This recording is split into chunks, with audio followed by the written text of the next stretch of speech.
in the end, I decided to write an anti-Islam book, which started as an anti-Islam book, changed into this search for God, and it ended up me becoming a Muslim.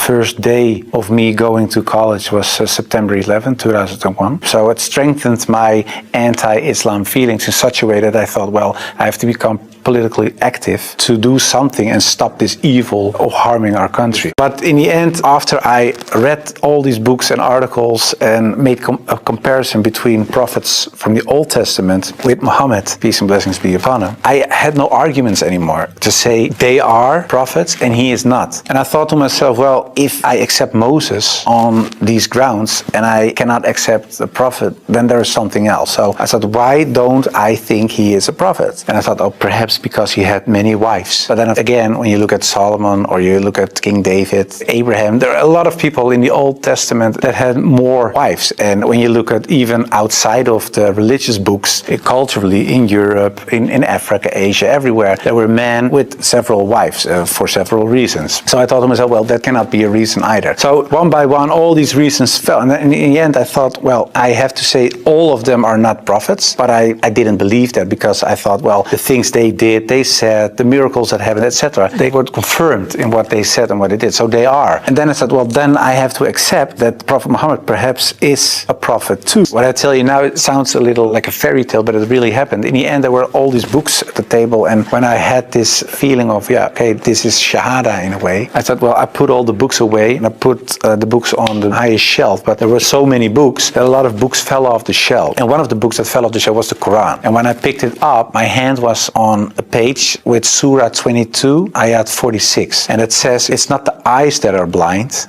but the hearts.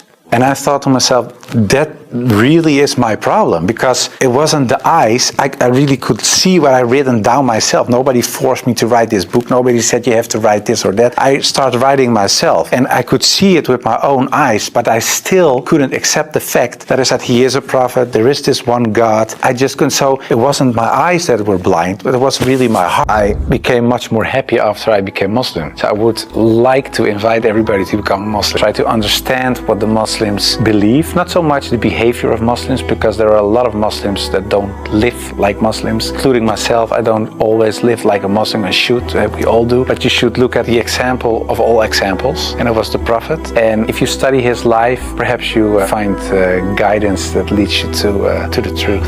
Far away.